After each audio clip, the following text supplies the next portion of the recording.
Pomaže Bog i dobar dan, dragi gledaoci narode Srbije, svi Srbi, ma gde bili u svetu i svi ljudi dobre volje. Ovo je još jedno prelistavanje koji zajednički autorski vode profesor dr. Duško Kuzović, jedan od osnivača pokreta Sabor, i ja, Dejan Petar Zlatanović, glavni odgovorni urednik Srbin Infa i SMS Live TV kanala. Evo, pomaže Bog, gospodine Kuzoviću. Bog ti pomogao. Pozdrav svima i vreme je da krenemo sa najnovijim vestima. Kao što je poznato, u ponedeljak je zakazana sednica o poverenju vladi. Sad ne znam kako se pravilno kaže, zakazana ili naručena, imajući u vidu da je o toj sednici već odavno govorio predsjednik Republike, koji objektivno i nema nikakvu vezu sa Skupštinom.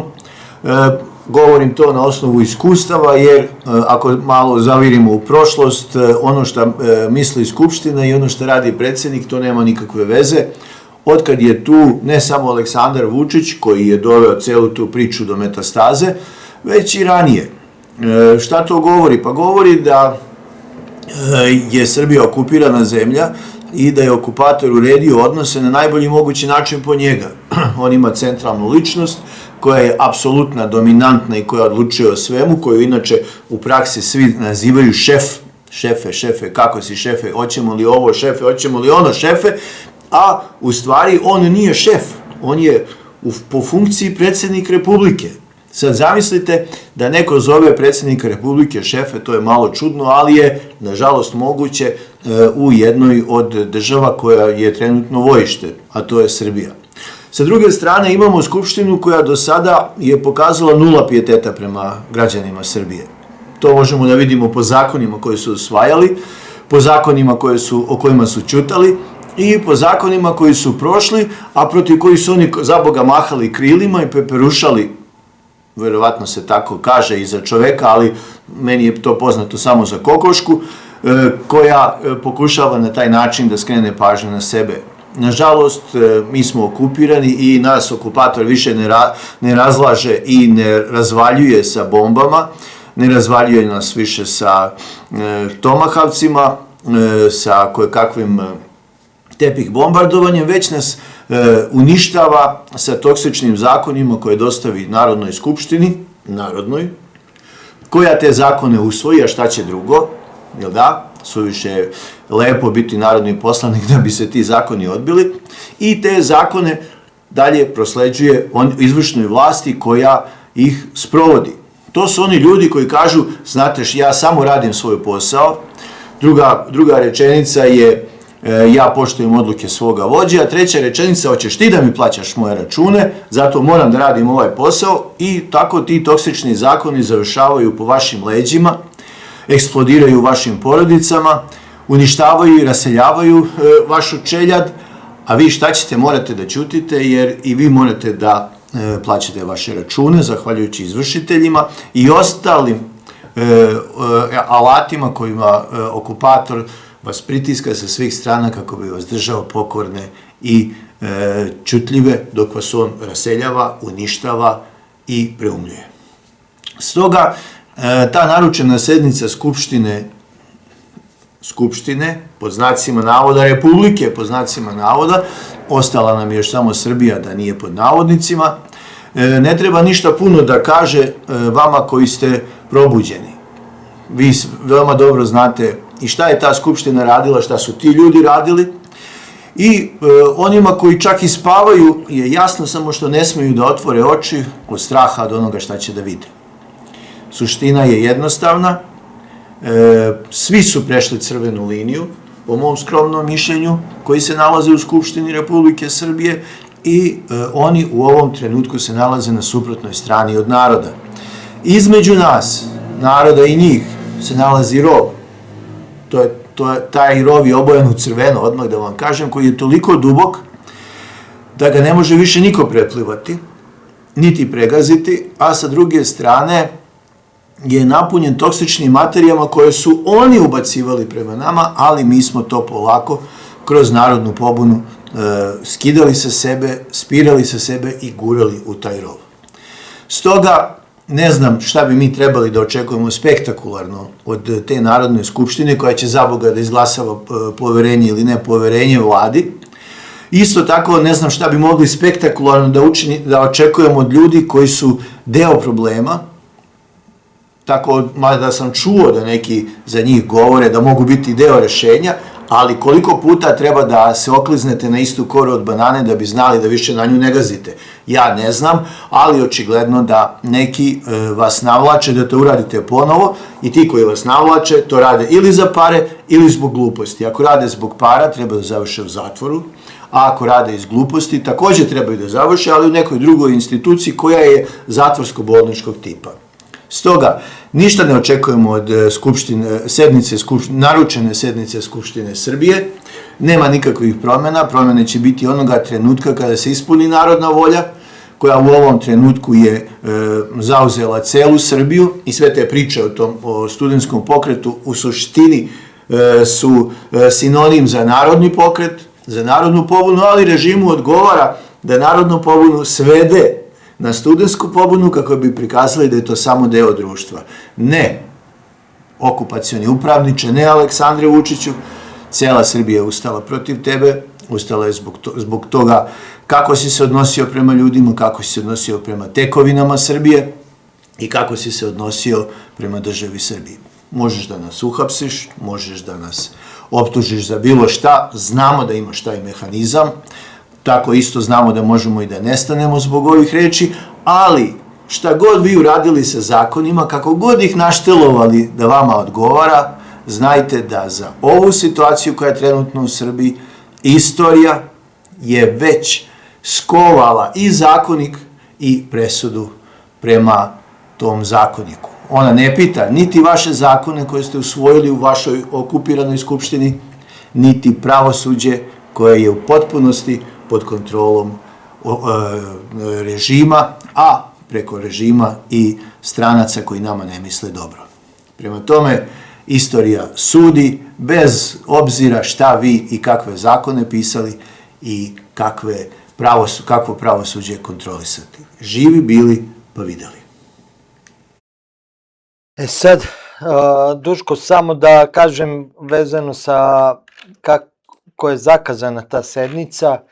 Ta sednica je zakazana tako što je opozicija već 13. februara tražila da zbog zaštite kompleksa Generalštaba i krivičnog postupka koji se vodi protiv ministra kulture Nikole Selakovića bude ta sednica vlade koja je tada imala smisla.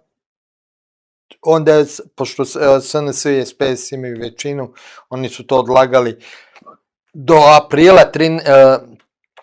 aprila. U aprilu je ta sednica koja je trebala da se održi povodom zahteva opozicije za smenu vlasti nije održano zato što je tada, ako se sećate, SNS i SPS napustio salu i nije bilo kvoruma, iako su rekli da će ubrzo biti, ta sednica nije bila i sada su je zakasali usred leta, dan posle, što bi ja rekao, slave Srbin Info, inače Srbin Info slavi sabor Svetog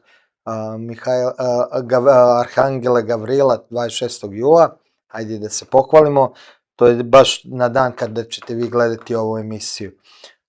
Ali eto, posle znači 3 meseca oni zakazuju tu sednicu, znači drugim rečima zakazuju zato što njima to odgovara, to je sigurno, jer ne bi inače zakazali, pošto opozicija nema mogućnosti da odredi datum kada će biti ta sednica. Ona je morala da se održi kad tad po sili zakona, ali SNS i SPS većina su imali pravo da to odlažu do kraja skupštinskog zasedanja ovog. Znači mogli su da narednih 1.5 godina još odlažu. Teo si nešto da dodaš pre nego što nastavi? Pa, celokupna igra oko razloga zbog koga se saziva ova sednica, odnosno po zahtevu opozicije koji je bio pre 6 meseci i po temi koja je bila aktuelna pre 6 meseci, odnosno Generalštab, govori da u Skupštini ne sede ljudi koji zastupaju interese građana Srbije. Sede ljudi koji zastupaju interese svojih političkih organizacija koje su, nažalost, zahvaljujući grešci naroda najpre, a potom i bezbednosnih službi, pretvorene u DOO, STR ili akcionarska društva u zavisnosti od veličine političke firme. Nažalost, mi smo dozvolili jednu takvu manipulaciju političkim životom i podsjećam građane da ljudi u Skupštini treba da zastupaju interese svih građana Srbije, a ne svojih političkih organizacija, što u principu i jeste po zakonu, samo ako bi se taj zakon poštovao.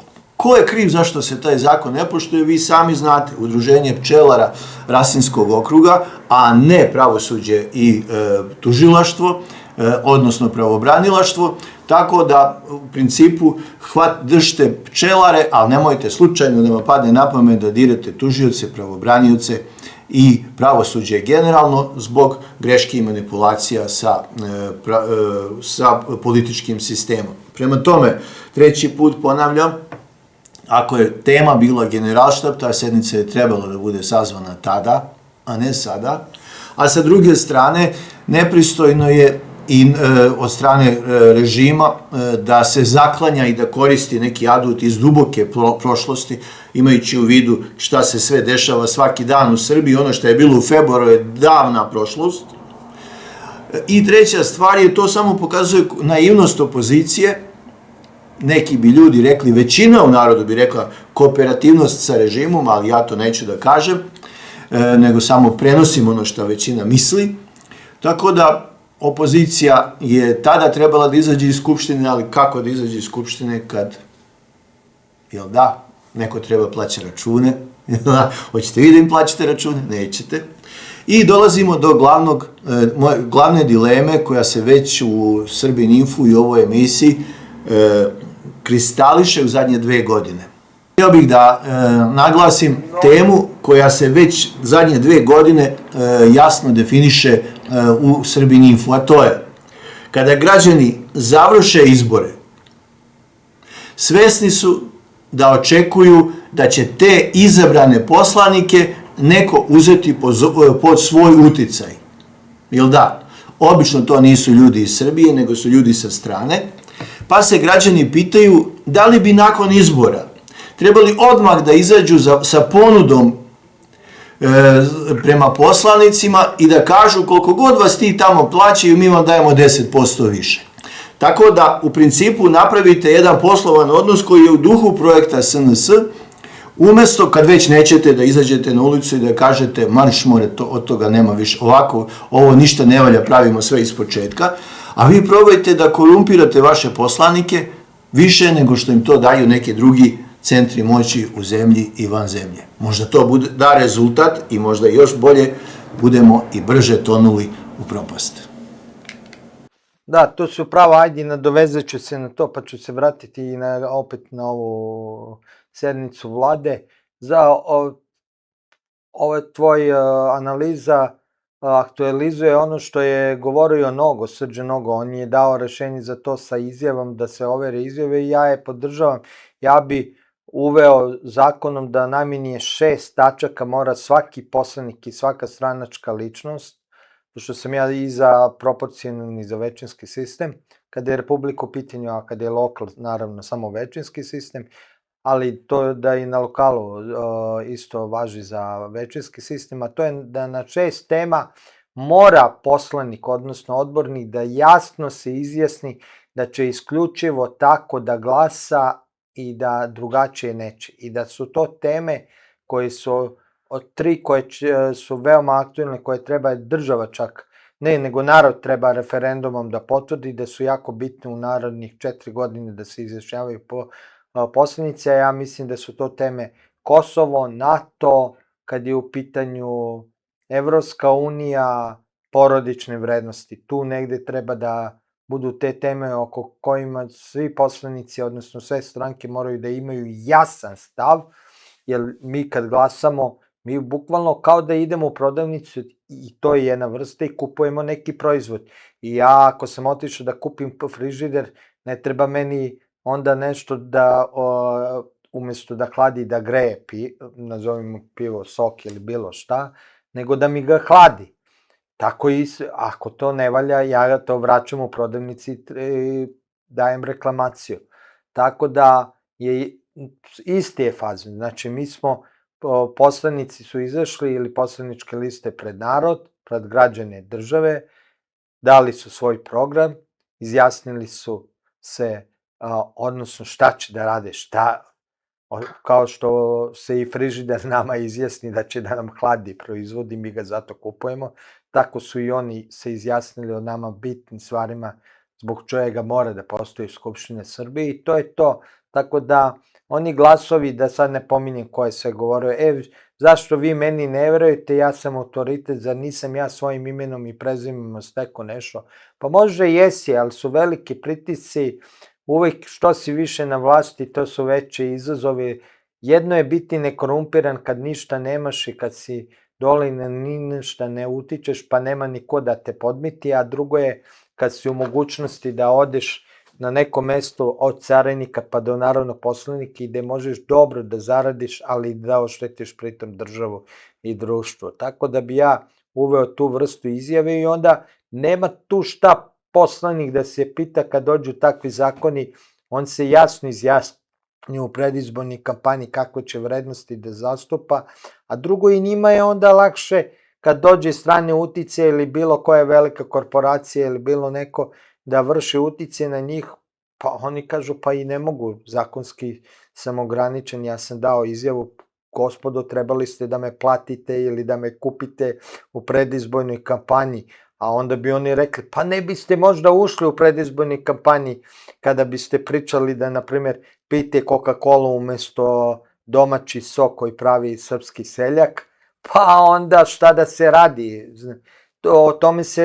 to je taj princip, tako da bi ja uveo, znači, obavezujuću izjavu, gde bi bilo, kažem, 3 do 6 pitanja, od toga 3 pitanja obavezna koje bi narod referendumom odredio narednih 4 godine oko kojima mora poslanik da se izjasni, a 3 pitanja ili može koji pitanje više bi ostavio svakom poslaniku, odnosno poslaničkoj listi da pokaže svoju originalnost i autentičnost u odnosu na druge i neka oni sami kažu šta je njima bitno, pa će nekima biti bitne porodične vrednosti, drugima će biti obrazovanje, trećima možda nešto oko LGTB nevezano, svako će imati svoje stajalište, kako će se izjasniti, pa onda ćemo vidjeti koliko naroda, odnosno koliko je poslanika ušlo sa agendom ja zastupam LGTB vrednosti, odnosno ja zastupam porodične vrednosti.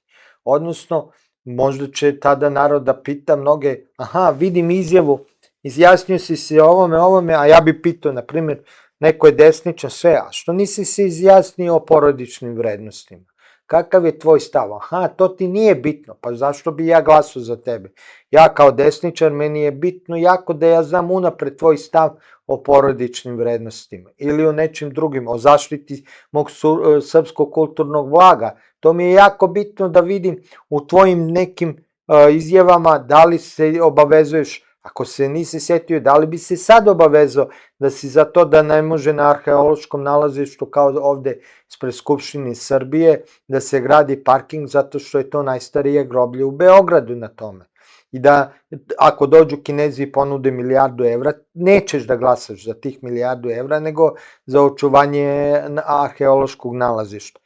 Kad bismo imali tako nešto, onda bismo imali skupštinu koja bi jasno znala koje vrednosti zastupa, za koje se bori, a ja mislim mnogo bi teže bilo da nekog gore kupiti neko. Ja imam tu neku izreku poslovice, ja pišem tako povremeno, pa jedna mojih poslovica govori baš povodom toga, svi naši posledoši njihovi kad su ušli u skupštinu. A to je to. Zašto? Pa zato što su oni na mestu gde je stvarno korupcija moguća, evo ja kao novinar sad, možda neko hoće da me korumpira da ne pišem o nečemu, ali to su sitne pare. Ali da sam ja na čelu, na primer, Skupštinskog odbora za informisanje i od mene zavisi da li će neko dobiti nacionalnu frekvenciju i neće, pa bogme, sigurno će doći CNN ili neko drugi, pa će Mišković i sve pokušati i tekako, kao što su, a neka me Dragan Vučićević tuži,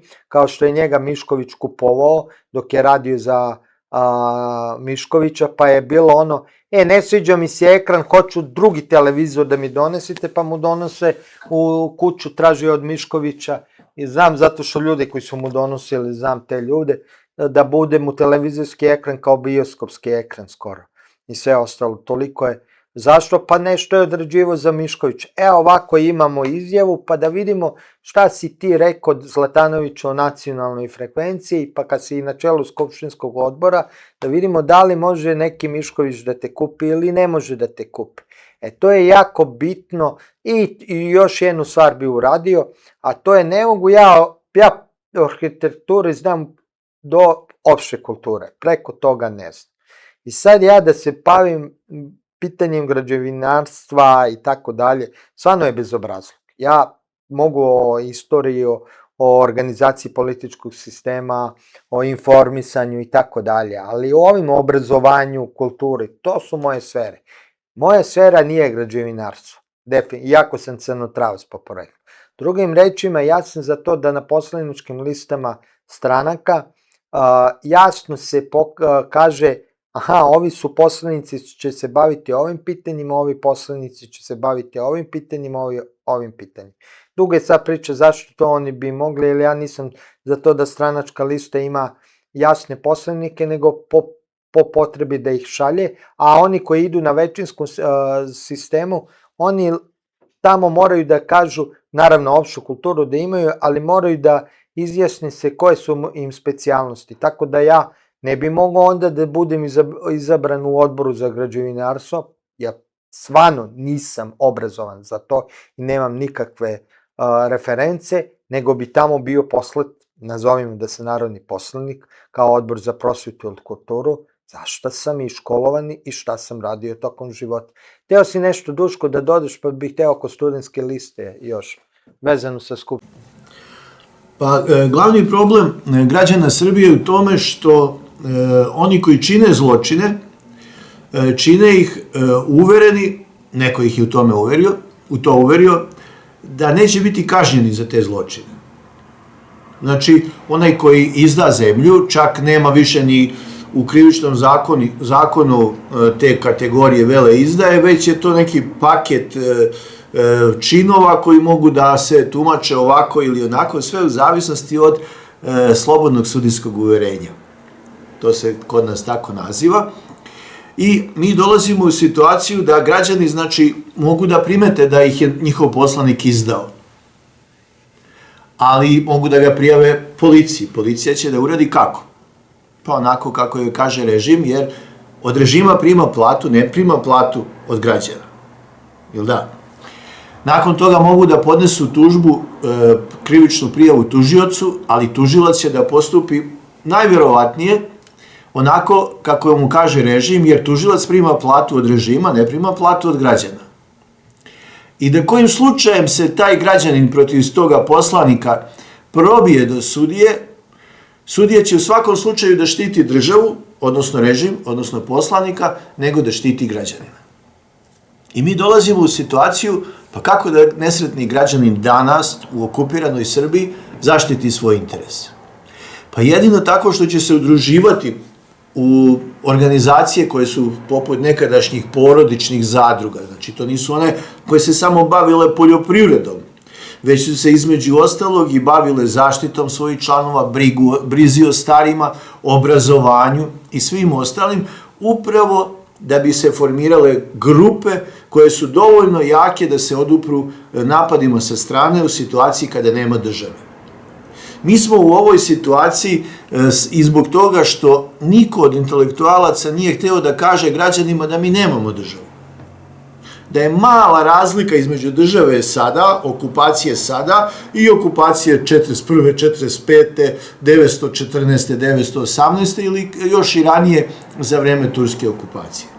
Mi nemamo državu, mi smo sami i mi stradamo upravo zbog te iluzije da će neko umesto nas, zato što mu plaćamo porez i zato što ga glasamo, raditi svoj posao i braniti interese države, odnosno braniti interese građana. Stoga, putujući po Srbiji u zadnjih nekoliko meseci, mogu da kažem da su građani shvatili da moraju sami da isteruju, da brane interese svoje porodice, svoga grada i svoje države. To znači da poslanički imunitet, poslanici mogu dokače mačku u rep. Ima još jedna bolja kategorija, ima veze sa papirom, ali nije pristojno u ovoj emisiji da tu reč koristimo, sentencu, već u stvari poslanici će se suočavati sa svojim delima sa narodom. Znači, jednostavno, kada izađu na ulicu, većina naroda će im jasno i glasno reći šta misle o tome šta su radili. Mislim da je to jedino rešenje u ovom trenutku i posjetit ću vas na nekoliko priča koje postoje o tome da su nekada ljudi izlazili sa puškom na glasanje, pa onda ovako kaže gde je moje ime, pa onda ovako vuče sa puškom i kaže glasam za tu i tu stranku. Ajde sad tu štikliraj da ja vidim tako, znači da ne bude slučajno moj glas otišao nekome drugom.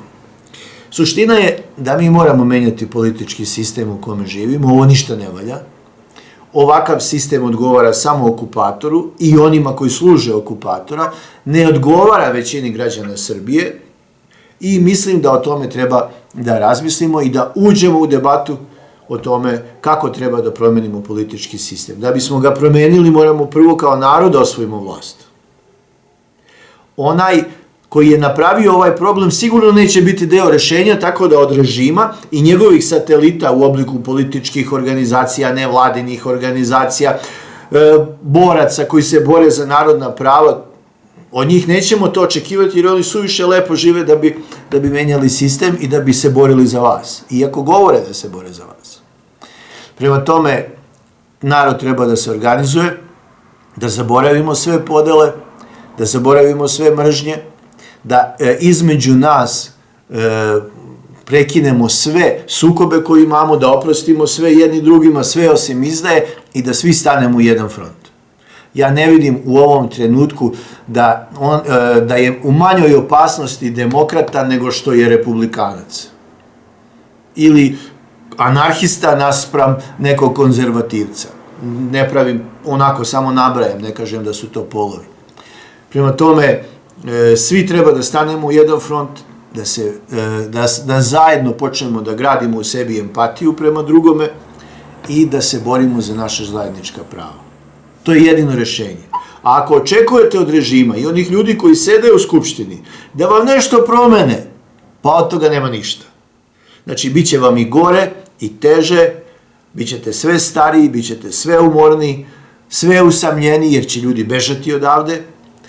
Prema tome, nemojte čekati to, već koliko sada, odmah krenite da se organizujete 3 do 5 ljudi u koje verujete sasvim dovoljno i borite se za vrednosti i borite se za prave stvari. Znači, nema potrebe da tražite, da pitate zašto treba da se borim, pogledaj napolje i vidi kako žive ljudi, vidi šta ti je sa tvojom državom se desilo, šta je desilo se sa tvojim komšijama, sunarodnicima i bit će ti jasno zašto treba da se boriš.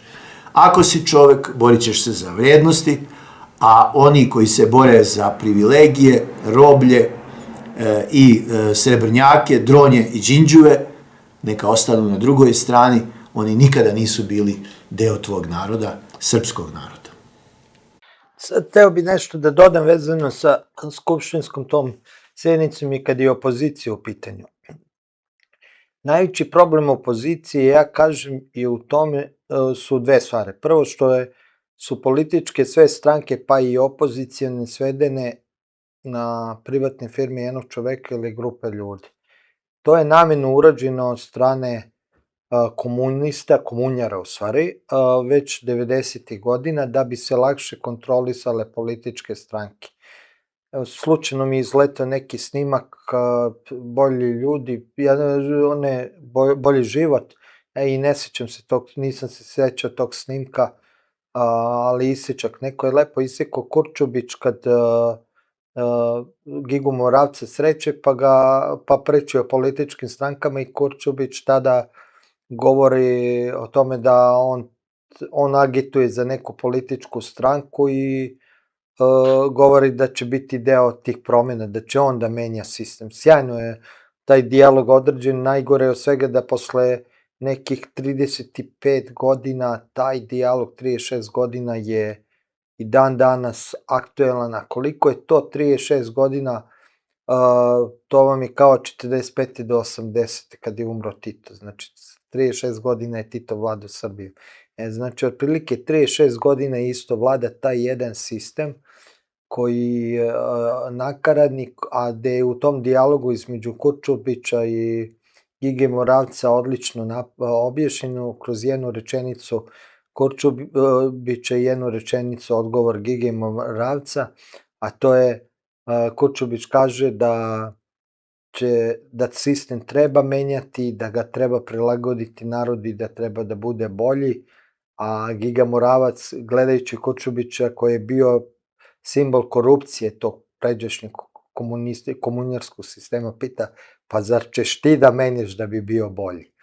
To je cela igra u kojoj mi živimo već 36 godina i koja je napravljena tako da oni koji su tvorci tog sistema i koji drže taj sistem takav kakav je, stalno nam se nude kao neko ko treba da promeni sistem i koji će ga učiniti kvalitetnijim, a narod svestan toga stalno, ali radi ono što i radi Giga Moravac jako pogrešno, samo postavi pitanje, zar ćete vi da menjati sistem svestan da ga varaju, ali ništa ne čini konkretno, svrsishodno i efikasno da spreči tu prevaru koja je očita i koja je njemu Gigu Moravcu kao simbolu običnog građanina od početka jasna, da je samo prevara i ništa više. Tako da su napravljene zato da stranke budu svedene kao privatne firme jednog čoveka ili manje grupe ljudi, da bi se lakše na njih uticalo i da bi tako iskontrolisali te stranke, da biste vi kupili sam vrh stranke, samog vođu i onda radili sa tom strankom ono šta hoćete. To je u dogovoru i sa stranim okupatorom uradila ova kvislinška udbaška elita. Druga slabost izlazeći iz ove prve činjenice, slabost opozicije, njena kadrovska politika, odnosno kadrovska rešenja, to su ljudi koji kad jesu protiv sistema Aleksandra Vučića nemaju hrabrosti da odigraju do kraja, uvek igraju na sitni dobitak, zadovoljavajući se onim što je trenutno i manje, a nemaju hrabrosti da naprave korak ispred i korak veći, skok da bi se kvalitetno podigli i ojačali svoju organizaciju. Ja im stalno sam im govorio, oni igraju na 3%, odnosno nekad na 5% bilo je važno samo ući u skupštinu i makar te male mrvice imati, da ne ostane se bez mrvice, svesni da može mnogi većina od njih i nemaju kvalitete za pogaču i nikad neće imati pogaču i onda se zadovoljavaju samo sa mrvicama. Svodi se na to, a sadašnji izvori, o tome sam pričao, narodu i sve dosta pa zbog toga će biti svedeni na referendumsko biranje, čak i glasači SNS i SPS vide da ovako dalje ne može i traže korenite rešenja. Prema tim nekim istraživanjima koje sam ja video, čak i oni bi zahtevaju od Vučića da radi radikalne mere prema nama koji smo protiv, da izvrši državni puč ili bilo šta, samo da završi ovo u kakvoj agoniji je društvo, ali pošto on nema ni on ljudske sposobnosti za to, ali zna da nema pre svega kontrolu nad terenom za tako neke odlučni potez, ni on nije spreman za radikalan potez, a i ne odgovara mu, više mu odgovara ovo, jer tu pliva kao riba u vodi. Ali je atmosfera u društvu takva da ljudi neće više da glasaju za rešenje koje se svodi na 3%, odnosno listu bilo koju koja će doneti 3% samo ili 5% na izborima, odnosno lista koja može da bude samo u skupštini da ništa ne rešava. Dosta je ljudima neaktivne opozicije koja nije u stanju da napravi neki skok kvalitetan kao što je Mađar napravio u Mađarskoj. Ja sam sve vreme predlagao opozicionim i vođama i poslanicima da uradi nešto što je u istoriji urađeno. Od francuske buržoaske revolucije pa nadalje, čak i u Britaniji zna, koja nije imala revolucije tog tipa, ali imala je takve stvari u 19. i 20. veku. I to je deo parlamentarne borbe. Nije ništa to protivzakonito, spektakularno, a moglo je biti efikasno, pogotovo kad su bili oni studentski protesti na vrhuncu. Tada je opozicija je trebala da izađe u hali, u veliku salu, u stvari, gde su novinari, gde su konferencije za medije, u skupštinsku tu salu i da sama drži sednice skupštine, da sama donosi zakone i da sa tim izađe sa narodom i da kaže ovo je naš program. Tada je bilo vezano sa studentima i studentskim zahtevima oko istina, oko nastrešnice, a ovde oko izbora. I to jedinstveno da izađe i da kaže, kao što je nekad treći stalež u Francuskoj revoluciji, i da kaže nema rasprava oko toga i da izađe, na primjer, da traži podršku od naroda kroz neki referendum i sve koji bi ona organizovala. I da bi, kad bi 2 miliona ljudi, 3 miliona ljudi izašlo na te glasove, da da podršku takvom programu koji je jasan, odlučen i koji jasno stavlja do znanja da režimu hoćemo normalne izbore, sređene biračke spiskove, bez krađe izbora, bez mešanja sa strane i sve ostalo što ceo paket ide. Ja mislim da bi dobili oni od naroda podršku. Naravno, i onda bi morali svaki dan da budu u jednom mestu najmanje, da u nekim mestima po 3-4 puta budu, da bi tako pridobili narod.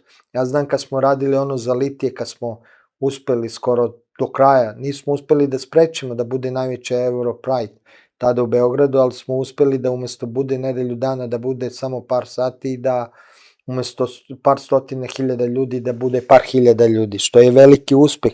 Morao je čak američki ambasador da insistira da se taj Pride održi i ogolio tako sistem SNS i SPS-a. Mi zaboravljamo da su te litije bile, da je ministar čak rekao, a mislim Vulin da je tada rekao da neće biti Pride-a, a onda je izašao američki ambasador Christopher Hill i rekao bit će Pride-a i ispalo i pokazuje da je on iznad vlade Srbije i da on odlučuje šta će biti u Srbiji, a šta neće. I tako smo ogolili i na taj način SNS i SPS režim.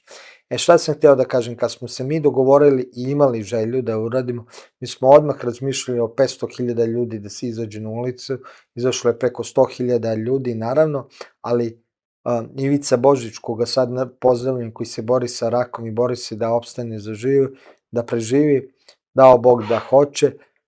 Ivica Božić je tada, na primjer, sećam se ja 3-4 puta bio u Smederevu, samo na primjer, sećam se prvi put kad je bio u Smederevu, samo što ga nisu tukli, ali bilo na Ivici ekscesa, zašto pravi štand protiv vlade Srbije, to nije ni crkveno, sve ostalo. A onda je doživeo da poslednji put kad je bio u Smederevo, da ti isti koji su ga napadali, zajedno su s njim pisivali su i išli su iz Smedereva u Beograd na litije, svesni da je neophodno da dođu tamo. Znači, sa narodom mora da se radi, mora da se razgovara. Ja znam da opozicija kreće od minusa, a ne od nule, a ne može da se stoji sa strane, a to ništa ne radi opozicija i onda završava ono kao što je završio Vuk Jeremić sa Narodnom strankom, a Vuk može da potvrdi, pitali su mi drugi političari, znaju da me pitaju tako za savet povremeno, pitaju i druge novinari medijski, nisam ja nešto poseban. Šta mislimo, pošto su ga tada svi niko nije hteo da ide s njim u koaliciji, na zavetnici Dveri su posebno krenuli, posebno Novi DSS i POKS, šta da radi i kako, ja kažem, imaš odličnu poziciju, kako mislim, pa kažem, Vuče, ako juriš sad 3%, nećeš dobiti ni 1%, tako je i bilo. Među prvih 10, 15, nikako nemoj da staviš svoje ljude. Stavi Srbe sa Kosova i Metohije, žrtve izvršitelja, samohrane roditelje, borce protiv Rio Tinta, svega onoga što je tada bilo aktuelno. Stavi njih među prvih 15. Sebe stavi na 20. mesto. Svoje ljude stavi od 15. mesta na ovamo. Zašto?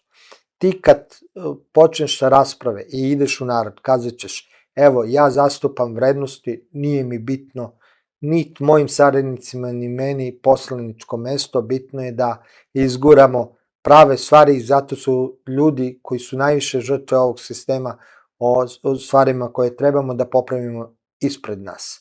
Tako ćeš da začepiš usta svim svojim političkim protivnicima koji su te izdali na desnici i svim onim ostalima i ogolit ćeš ih i pokazat ćeš da svi oni radi za svoj interes, za svoj džep, a da ti radiš za opštu korist. Ako sebe staviš na 20. mesto, pre ćeš ući u Skupštini, dobit ćeš 30 do 40 poslanika, nego ako staviš prvih 10 svoje ljude, a onda posle stavljaš drugi.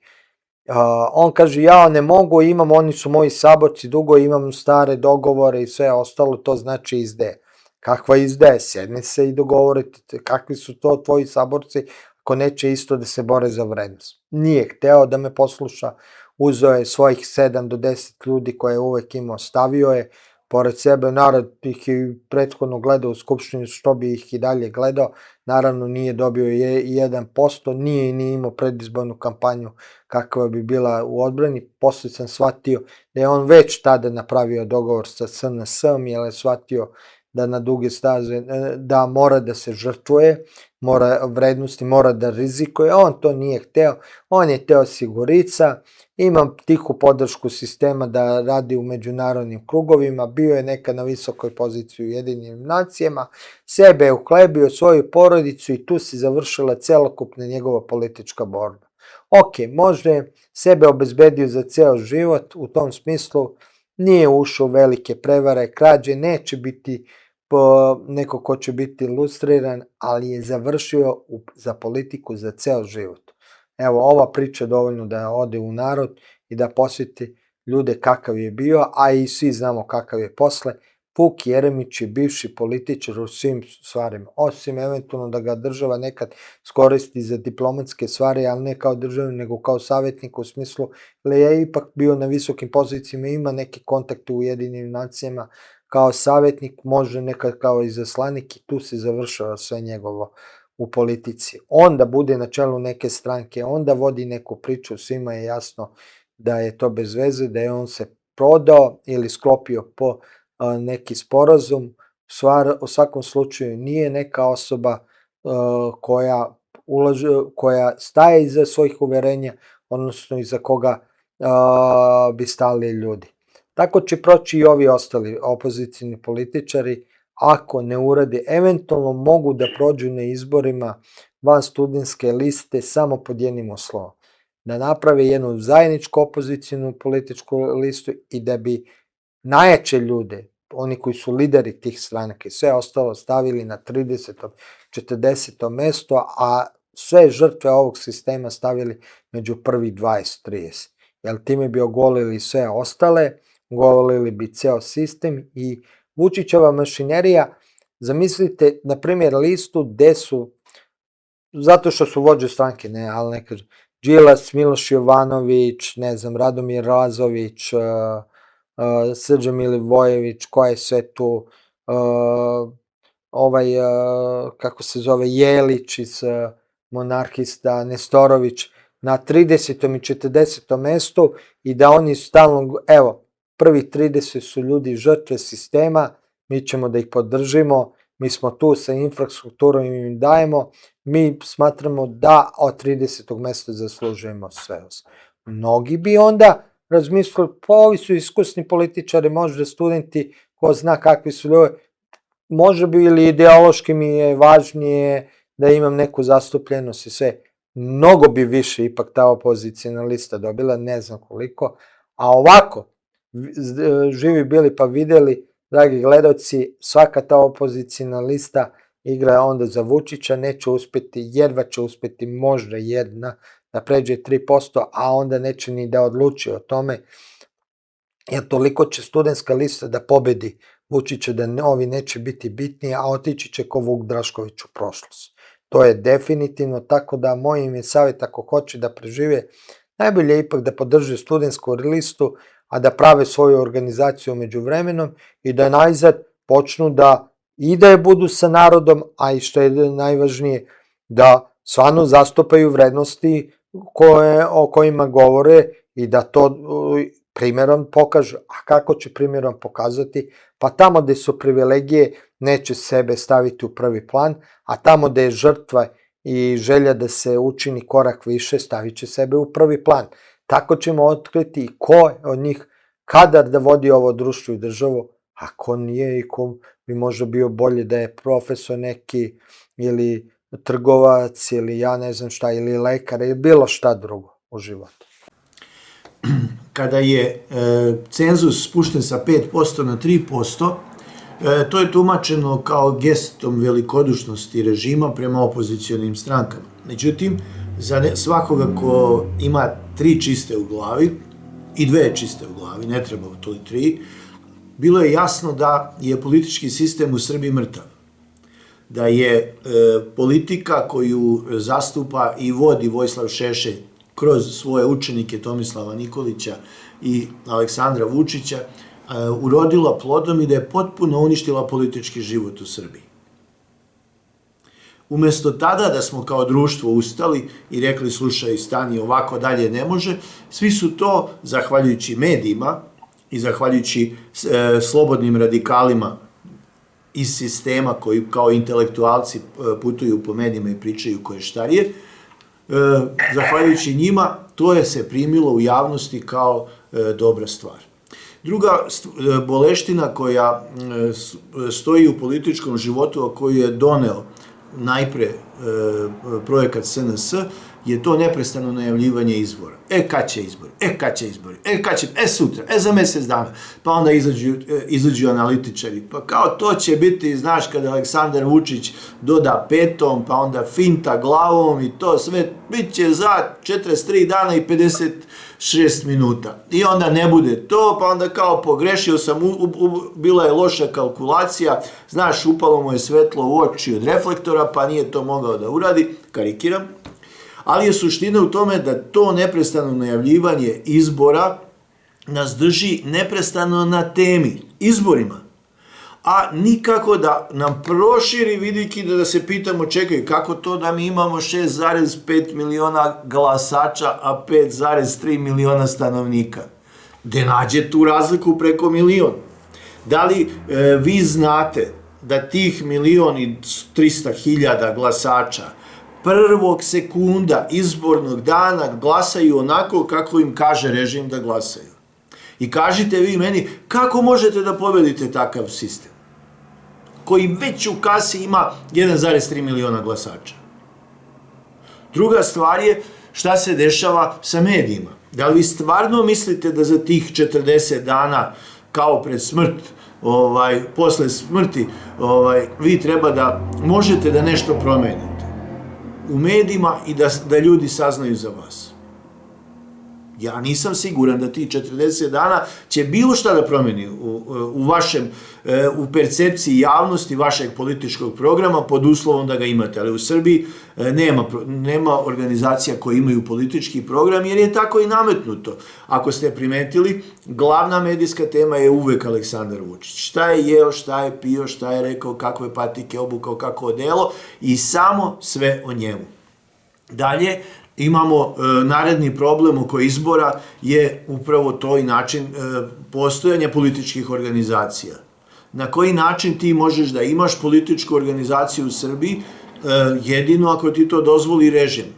Ukoliko si protiv režima, odnosno ako si konkurencija onoj firmi koja trenutno upravlja našim životima, našom imovinom i rudnim bogatstvima, ti ne možeš da živiš, gubiš posao, imaš neprestano policiju za vratom, inspekcije, beskonačne tužbe, i to od koga tužbe? Od onih koji se finansiraju iz inostranstva ili se finansiraju od strane režima. I kažite vi meni, kakav to čarobnjak može da pobedi takav sistem? Ja nisam siguran da to može da se desi. Naredno pitanje o kojima mi treba da govorimo je preterana politizacija društva. U našem društvu, izvinite na izrazu, ni baba sera ne možeš da postaneš bez saglasnosti režima. A kamoli rektor univerziteta. I sada gledam ljude koji egzaltirano pričaju mi kako je neko postao rektor univerziteta zahvaljujući svojem slobodi mišljenja, slobodi govora, naučnim radovima i svim ostalim stvarima. pa čak i da idemo dalje, koliko god hoćete koraka unazad, nemojte mi pričati da je izbor rektora, izbor članove SANU-a, pa čak i većinu čistačica na institutima i na fakultetu vezan za lične kvalifikacije, sposobnosti i vrednosti.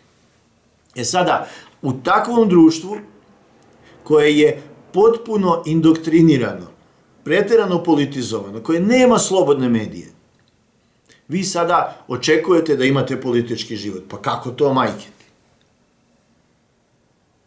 I možemo tako da nabrajamo još 101 problem koji će moći da se reši samo ako vlast u zemlji preuzmu oni koji su zainteresovani da se taj problem reši. Svi oni koji su kreirali taj problem su zainteresovani da ostane i dalje, bez obzira koliko razjedao, nagrizao i uništavao Srbiju. Oni će svim silama da se bore da taj problem ostane.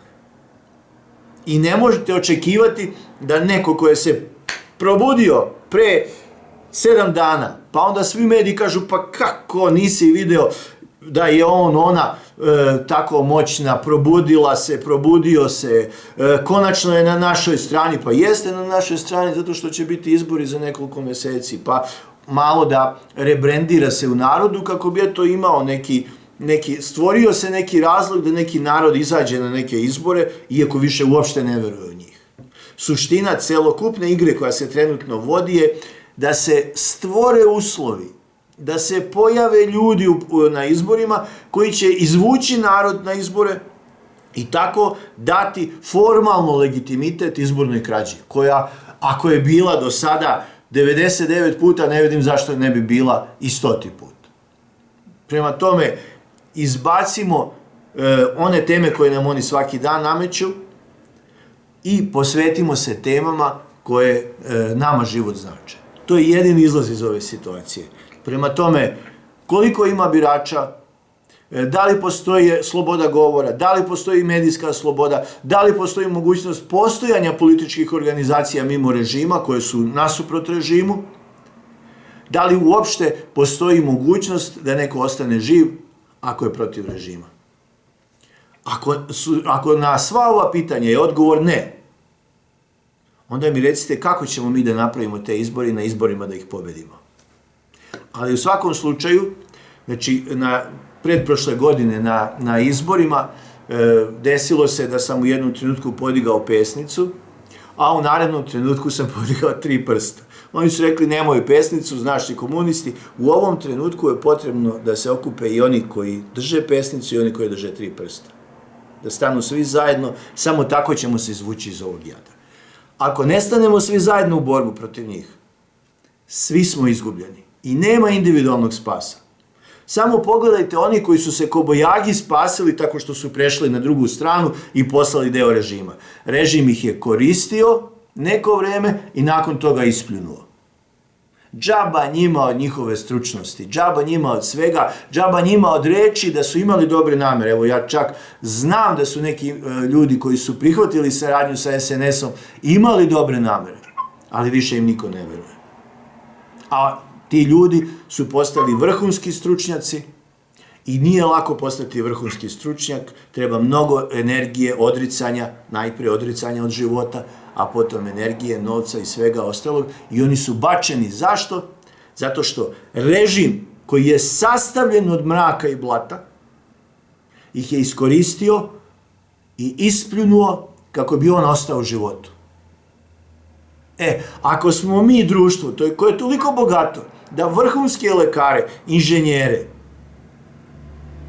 muzičare, umetnike, kako god hoćeš, iskoristi, ispljune i baci da bi ostao režim napravljen od blata i mraka, onda nama nema pomoći. A ja sam siguran da Srbiji ima pomoći, samo ako se svi ujedinimo. Sad kad smo kod toga pričali smo i prošle nedelje o studentskoj listi, sad bi ja o SNS listi, ali pre toga ću reći što mi je povod. Ja sam pre neki dan, sticajem okolnosti, kod frizera bio u salonu istovremeno kad je bio jedan, neću da mu spominjem ime, nije bitno, jedan od režimskih novinara koji je poznat u javnosti. Relativno mislim, sa čovekom, pre toga sam jedanput ili 2 puta razgovarao kratko, ne znamo se, ne mogu, sad znam mu nadimak, ne znam mu ime. Znam i gde radi, naravno, u kojoj redakciji, relativno je poznat, nije bitno. I onda je počelo tu, ajde, ipak smo kod zajedničkog frizera, bili smo prisutni kulturni, naravno, ipak smo na nekom mestu gde moramo da poštojimo ovog trećeg, iako bi ja možda bio oštri i on sigurno bio još oštri.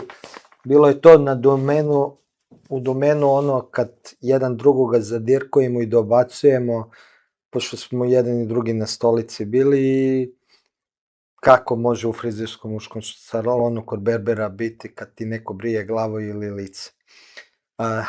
I drži ti brijač iznad glave. Šalim se. Bilo je zanimljivo, a i sad zašto to govorim? On je u jednom trenutku rekao ko je na studentskoj listi, ja sam odgovorio otprilike, baš me ne zanima ko je na studentskoj listi, zanima me šta će posle zanima me da ta lista pobedi i šta će doći posle Aleksandra Vučića.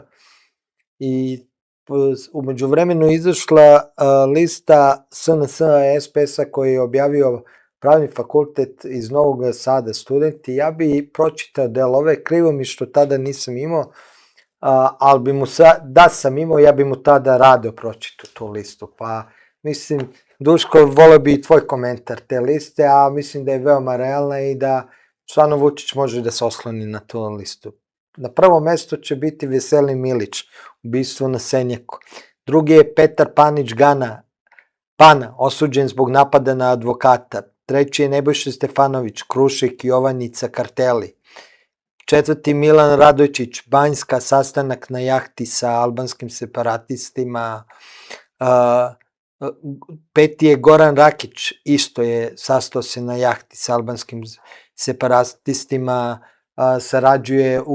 bio je poslanik u separatističkoj skupštini Kosova. Šesti, Bata Andrej, najvažniji brat u Srbiji. Sedmi, Siniša Mali, lažni doktorat. Osmi, Nikola Petrović, Vučićev kum, pijan i drogiran, izazvao saobraćajnu nesreću. Deveti, Vladika Irine Bulović, stric Marka Hajčara, prikrivanje pedofilije u SPC-u, politički progon u SPC-u. Deseti, Dragan Jevočićević, novinar koji je radio za Sonju Likt, Miroslava Miškovića i Dragana Đilasa, a umeđu vremenu ukrao konju glavu. 10. Vukašin Đoković, propali student, lažni analitičar, batinaš. To je bio 11. 12. Marko Kričak, pretio studentkinji silovanjem. 13. Momčilo Sovilj, vede načelnik policije u Novom Sadu, građani naziva ustašama. 14. Igor Oršon, vaspitač pedofil, osuđen na 20 godina zatvora. 15. Dijana Hrkalović, osuđena za trgovinu uticajem. 16. Kristijan Golubović, kriminalac. 17. Nevenko Marić, pomoćnik načelnika UKP-a, osuđen za mobing, povezan sa Papićem i Belivukom, slučaj Danke Ilić. 18. Branislav Nedimović, zataškao saobraćajnu nesreću 2022. Ana Brnabić, šta o njoj reći, šta o njoj treba još dodatno reći. 20. Gorski Matović, osuđen za nasilničko ponašanje i falsifikovanje. 21. Milan Glušac, omogućio napad batinaša u Vrbasu 12. avgusta 2025. Luka Bojović, osuđen za napade na policajce, falsifikovane dokumenta, zločinačko udruživanje. Aleksandar Mitrović, ubistvo devojke na pešačkom prelazu. Zlatibor Lončar, doktor smrt, Zemunski klan. 25. Ivica Dačić, hitna pomoć nije imala puno posla, zato što je bilo mnogo više mrtvih nego povređenih, koji je izjavio, inače koferče. 26. Zorana Mihajlović, poklanja državno zemljište na Zlatiboru i Rio Tinto dovodi u zapadnu Srbiju. 27. Tony Blair, savjetnik Aleksandra Vučića, zagovarač bombardovanja 1999. 28. Predrag Koluvija, 5 tona marihuane. 29. Radoje Spasović, 5 tona marihuane. 30. Predrag Milošević 500.000 tableta bensedina, 31 Nikola Blagojević slomio studenkinju vilicu i tako dalje, imamo zasilovanje, ubistva, pranje novca, seko svoju ženu, let zativat i sve ostalo, tako imamo ove let zativat što su bili, imamo i Sandra Božić, Safeta Pavlovića, Vladimira Vuletića, Vladimira Savića. Ja mislim da bi ova lista stvarno dobila, jedino ona bi za SNS dobila izbore. Šta misliš? Ja mislim od ove liste SNS bolje ne može da nađe ljudi, ovi su svi do jednog za Vučića. Lista koja je objedinila svu istinu o projektu SNS. To je ta lista i ona bi trebala da bude na svakom dnevniku kako bi ljudi na vreme se upoznali sa njom i kako bi im se dalo dovoljno medijske pažnje. Mislim da nedostaje na toj listi Gerhard Schröder. On bi mogao, na primjer, da bude predsjednik odbora za spoljne poslove i eventualno ambasador Srbije u Berlinu, jer sam siguran da bi zastupao interese Srbije, a ne interese Nemačke, bar onako kako nas je navikao projekat SNS. Zatim Marko Đurić, koji se izjasnio kao Jevrej i da jako dobro govori hebrejski, koji je trenutno ministar inostranih poslova, i ima ih još. Jednostavno, to je istina ne samo o projektu SNS, to je istina o stepenu stanja u kome se nalazi srpsko društvo. Takvi ljudi su nekada bili po zatvorima i bolnicama. Bar je tako nekad bilo, bez obzira što se nekome ne sviđa vreme socijalističke Jugoslavije i socijalističke Srbije iz sasvim opravdanih razloga, ali takvi ljudi nisu mogli da dobiju, ljudi sa takvim biografijama, delima i prošlošću nisu mogli da dobiju ni trunku medijske pažnje nekada, a kamoli da dođu na vlast. Mislim da treba pomoći projektu SNS da saopšti ovu listu javnosti i evo, čak ja predlažem da im besplatno Dejane ustupiš termin na Srbin.info kako bi promovisali tvoju listu i glasačkom telu koje je protiv režima pokazali da ta lista je u stvari budućnost Srbije i kako bi se to sad kaže, da ta lista u stvari je popis ljudi koji žive za Srbiju, koja je prava Srbija, zdrava Srbija, nova Srbija, buduća Srbija i ne znam kako već, ali sam samo primetio kad god se pojavi neka nova organizacija koja ima svoje ime u Srbiji, posle nje ostaje samo još veći pustoš, jad i tuga. Imaš ti neku temu, ajde, ja sam sad ove teme otvorao, da ne bi bio samo ja otvarao teme. Vidi, ja znam da gledaoci vole da komentarišu kako ti otvaraš teme, a ne ja, ali u svakom slučaju mnogo bolje imaš uvid u medijski prostor i ono što je aktuelno. Ja bih otvorio temu kazne koja se desila protiv žene u Kruševcu, koja je dobila zatvorsku kaznu zbog svojih izjava pod veoma sumnjivim i zanimljivim okolnostima. Mislim da bi trebalo skrenuti... Maja Jakišić. Da, Maja Jakišić. I da bi trebalo skrenuti pažnju javnosti na to, ne zbog toga da bi samo bili solidarni sa nekom osobom koju režim u svojim medijima pokušava da diskredituje, već zbog toga što to Maja Jakišić može da se sutra zove i vaše dete, vaša ćerka, vaš sin, vaš muž ili lično vi. Prema tome, bitno je da ljudi u Srbiji imaju pravo slobode govora, a sa druge strane svi koji učestvuju u javnom životu imaju obavezu da trpe zdravu i konstruktivnu kritiku. Mislim da je to najvažnija stvar u Srbiji i da upravo taj slučaj Maje Jakišić navodi me na pitanje da li vi očekujete da će se u Kruševcu desiti slobodni izbori koji su mimo nekog uobičajenog spiska želja vladajućeg režima.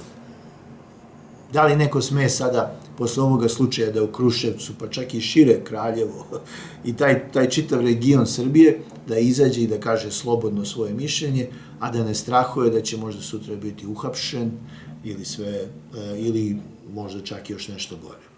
Ne znam, razmislite oko toga i to govori da moramo uraditi dve stvari u Srbiji, osloboditi javni prostor, tako da društvene mreže budu zaštićen prostor, gde ljudi mogu slobodno da govore, pod uslovom da ne govore laži i da ne govore govor mržnje i sve ostalo. A druga stvar je da moramo se probuditi i pitati se šta je sa medijima. Da li možemo da se oslanjamo samo na policiju, tužilaštvo, inspekcije i državne organe, da će ono što oni urade, da će to pokriti glavne probleme društva? Ja mislim ne. Da li će državni servis, pravo da ne znate ništa ili pravo da znate sve, ne znam kako je beše reklama, da li će on da pokrije te stvari? Ja mislim da neće. Evo, ja sam prvi svedok toga da onoga trenutka dok nisam se umešao u političku scenu ili društveni život, ja sam gostovao po emisijama na Radio Beogradu, nakon toga više nije baš nešto poželjno da me zovu, čak izuzimam jednog hrabrog urednika emisije o filozofiji. Prema tome, ne možemo, iako plaćamo te servise, mi ne možemo se oslanjati na njih. Da li drugi servisi, kao što je N1, Nova, Insider i ostali, imaju obavezu da govore istinu? Ne, nemaju. Oni imaju obavezu da sprovode svoju poslovnu politiku. A njihova poslovna politika je vezana za novac. A mi veoma dobro znamo ko u ovom trenutku odlučuje šta će biti sa novcem iz državnog budžeta, vašeg budžeta, našeg budžeta, koji se usmerava na medije. To ne zavisi od vas, ne zavisi od režima. Prema tome, jedino mesto gde možemo da dobijemo informaciju, to su upravo YouTube kanali i slobodni portali poput Srbininfa ili paketa kanala na Helmcastu. To je to. E sada, da li vi nemate ništa protiv da plaćate pretplatu RTS-u, a na primjer je problem da se uplati 120 dinara mesečno za Srbininfo ili za Helmcast, ja mislim da tu nema dileme. Jer treba očuvati zadnji kanal preko koga možete da dobijete neku informaciju. Onoga trenutka kad se i ta slavina zatvori, vi ste prepušteni na milost i nemilost režimu. Da li vama se čini da je vaš život bezbedan ako ste prepušteni na milost i nemilost režimu, prosudite sami. Ali sloboda govora i slobodni mediji koji mogu da se finansiraju iz nezavisnih izvora su neophodnost opstanka. To više nije neophodnost očuvanja našeg društva, zdravlja našeg društva. Oni su neophodnost opstanka, biološkog opstanka vas, vaše porodice, vašeg naselja i vaše države. Kako da to rešimo, ja stvarno ne znam. Znam isto tako da postoje pretnje za finansiranje bilo kakve političke organizacije koja je suprotna režimu. Znam. Iskusili smo to na sopstvenoj koži. Ništa bolje ne prolaze ni slobodni mediji i slobodni portali, ali opet to je sve naša odgovornost. Ako želite da se oslonite samo na jedan izvor, to je isto kao kad se opredelite da pijete vodu samo sa jednog mesta. Da kupujete, na primjer, flaširanu vodu. Koja će biti cena flaširane vode kada voda sa slavine prestane da bude pijaća, možete samo da zamislite. Analogijom sa ostalim problemima koje imamo. Isto je tako i sa medijima. Prema tome, sloboda govora i sloboda medija je uslov biološkog opstanka ovog naroda. Šta će biti sa nama, zavisi i od toga koliko informacija imate kako biste mogli da donesete pravilnu odluku. To je to. Mislim da je prosto. Sad ne znam zašto je to postalo tako nemoguće i tako nedostižno. Sad da kažem sa Majom Jakešić, pošto sam objavljivao često njene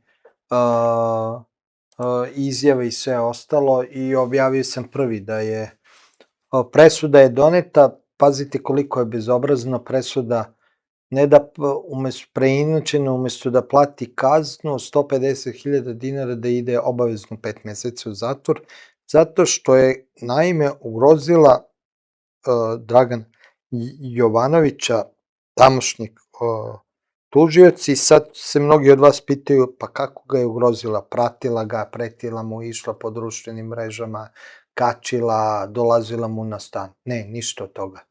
Ona je iznela samo stav svoj o njemu u emisiji kod Ljube Stefanovića na Slavi Info. Ona je imala sudske procese protiv njega, onda su doneli odluku da ona ne može da izjašnjava se, da iznosi stavove protiv njega, pazite ovo, koji je to bezobrazluk, dok traju ti sudski procesi.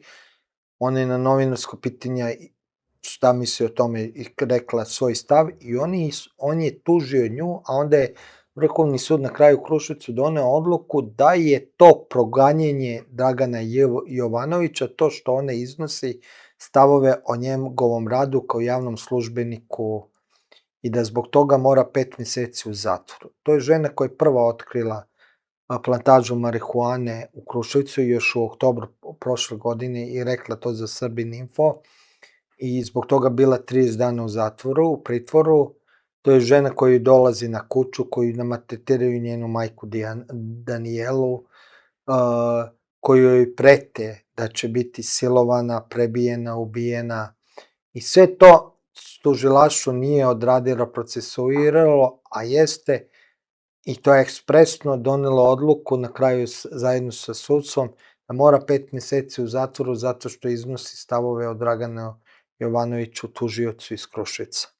Čoveku za koga ona optužuje da je u dobrim odnosima sa Pratislavom Gašićem.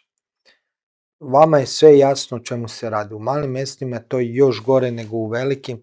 Dokazi da je Stefan Cvetković, novinar iz Bele Crkve, koji je pričao o kriminalu na lokalu, pod misterioznim okolnostima umro u zatvoru.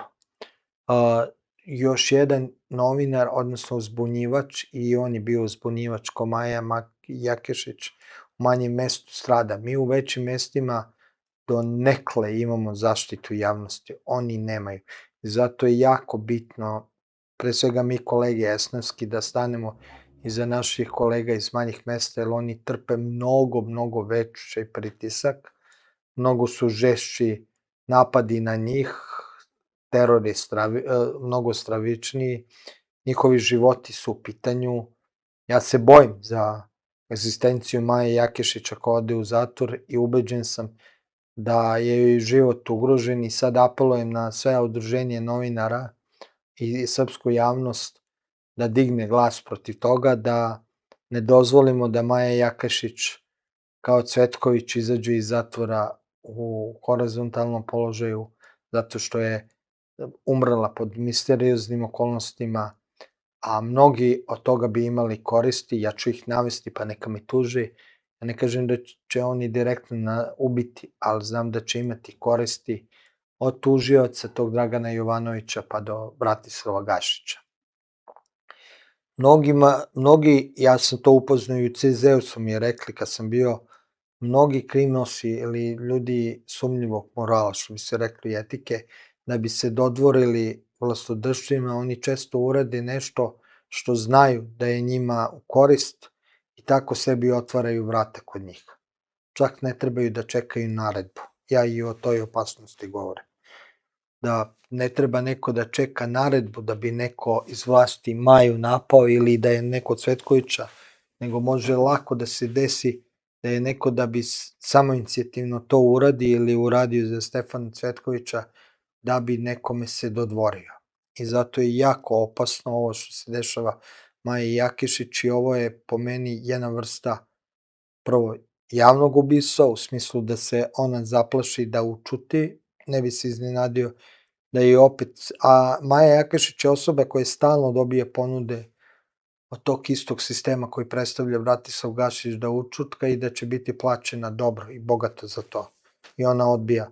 To govore o njenom integritetu i njenom poštenju i kvalitetu i njenoj pravoj borbi za istinu koji mora jednog dana da se itekako vrednuje kad padne ovaj režim i mora ovaj sistem takvim ljudima da se oduži. Ono što sam ja pretrpeo je mnogo, mnogo manje nego što Maja Jakešić, što Cvetković, kažem opet, mnogi novinari u provincijskim manjim gradovima trpe. Oni su u stvari pravi junaci, heroji ove borbe za slobodne medije, jer za razliku od nas velikih, mislim velikih ljudi koji dolaze iz velikih gradova, na njihovoj strani je manje javnost, nekako u tišini pre prođe teror nad njima i teror je zato žešći na njima. Tako da apelujem, kažem, na sva esnafska udruženja, da svi dignu glas u odbrani Maje Jakešić, da dignu stranke i da da se ne prećuti, ovo je strašno što se dešava, način kako hoće da je učutkaju i da je način na koji žele da pošalju. Znači, 5 meseci. On je razbio, debili su oni, mala je reč debili, što bi rekao. Neću još goru reč da ne bi bio veći primitivac, ali istina je ovo što bi ja rekao i tekako bolna, što su razbili onoj devojci bejzbol palicama, njih 4-5 koji su napali jednu devojku i vilicu su je razvalili, znači oni nikakve konsekvencije njih opraša, oni su ponos i idol predsjedniku države, a žena koja samo iznese kritiku na račun javnog službenika i političara doživi i pretnji smrću i pretnji silovanjem i na kraju da ode u zatvor. Kažem, dovoljno je da je samo ono što je ona otkrila plantažu marihuane prva i izvestila javnost da o njoj imamo poštovanje i da se ceni njen rad, a da ne kažemo o drugim stvarima. Svi koji su u Kruševcu znaju da je ona već godinama pokreće prva, a nekad, nažalost, i jedina afere vezano sa tim gradom.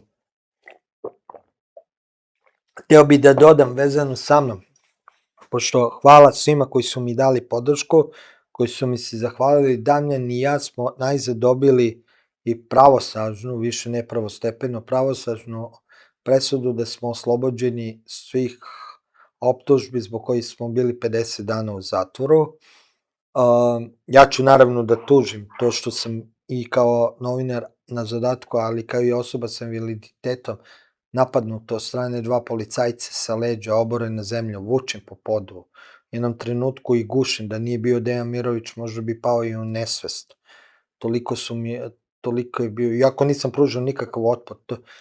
Daću vam jedan savjet, i sami policajci su posle rekli da je bio, da njih 4 nisu mogli da me nose, a vi tako ne kršite zakon i nemaju pravo da vam primjene silu, to opustite se maksimalno, nemojte ništa da radite, tada ste najteži.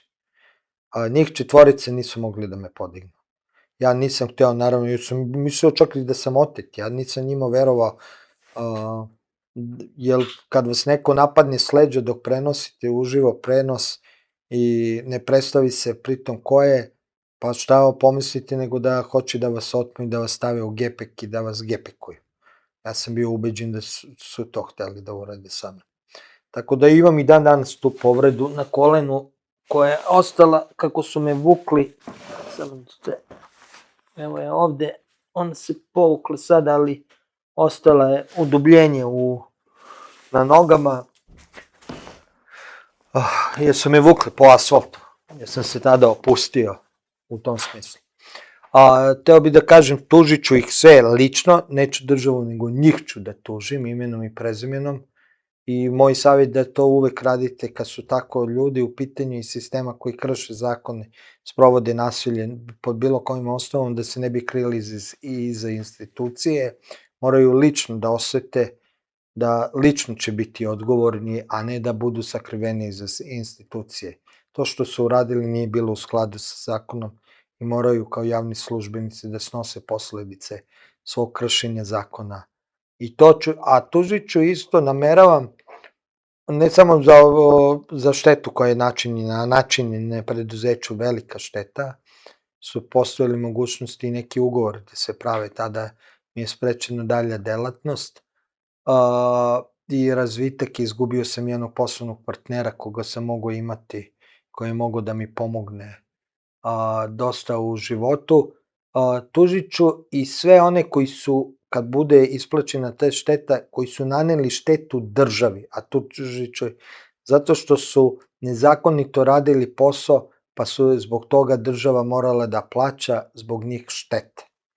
I da su to radili sa umišljajem, da nije to, nisu krivi zato što su slučajno radili nešto i sticajem okolnosti, nego sa umišljajem, sa namerom, kad tad pašće ovaj sistem, kad tad će doći to na tapetu, tužit ću ih namerno kao privatni građanin da su obeštetili država, a sami tim i mene.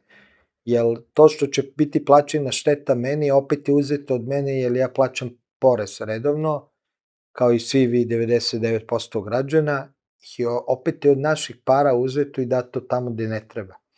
A da su samo poštovali zakon, ti isti inspektori mogli su da priđu mi, da mi kažu Zlatanoviću, vi trebate da date izjavu ili privedeni ste u policijskoj stanici, ja bih rekao, što sam i posle rekao, ok, nema problema, prekidam snimanje, idem s vama, samo da pozovem advokata. Oni su mi kasnije, da nije bio Dejan Mirović, ja mislim da, ko zna, možda bi mi gepekovali. Srećom, Dejan Mirović je video profesor šta mi se dešava, pošto relativno blizu tu stanuje, na nepunih 10 minuta, na neki 5-6 minuta, on je brzo dotrčao i oni videvši njega, ipak je profesor, doktor prava, ko zna, možda i nekim bio i profesor, ne znam stvarno, pošto dosta policajaca je pravni fakultet završao, pa to je neka moja pretpostavka, jer su imali poštovanje ipak prema njemu, oni su prestali da me vuku i da me guše i dozvolili su mi da se javim advokatu, pre toga nisu i prestali su da se ponašaju tako kako jesu. Znači, ko zna šta bi se sa mnom desilo da profesor Dejan Mirović nije bio prisutan tu i da nije došao i da je svojim prisustvom i svojim stavom, znači da svedoči da neće da se makne odatle i što je on posle i svedočio na sudu da neće da dozvoli dalje nasilje i sve ostalo. A oni da su, kažem, pustili najnormalnije, da se ja javim advokatu i da me privedu, tako bi se završilo, ništa ja ih ne bi tužio, njih lično, tužio bi onaj koji je dao naredbu, da, tužit ću i tog i ići ću dotle da otkrijem ko je izdao naredbu da se ja uhapsim i zbog kojih, na kojoj osnovi. Ima pravo, sam dobio presudu da sam oslobođen po svakoj tački presude. Znači imam pravo, insistirat ću, no ko je izdao, ja sumnjam, ali to je moja sumnja, nije dokazana, ali ima uporište u stvarnosti da je to uradio lično Aleksandar Vučić, kada je video da ja imam 13.000 ljudi u sekundi u pregledu, a moj tada saradnik Kosta je imao 3.500 na drugom kanalu, sve ukupno 16.000 ljudi u sekundi nas je gledalo, a taj prenos je videlo tim trenucima sve ukupno skoro 400.000 ljudi, a on je držao uživo konferenciju u predstavništvu pričajući o istim temama kojim sam ja pričao samo iz svog ugla u istom tom trenutku. I kad je shvatio da je nama popularnost ista kao njemu i da ga prati, da moj govor, moju kritiku njegovog govora prati isti broj ljudi otprilike koliko njega prate, a on je tada hteo da potpiše, išao je da potpiše Ohridski sporazum, ne da ga potpiše, nego da ga prihvati,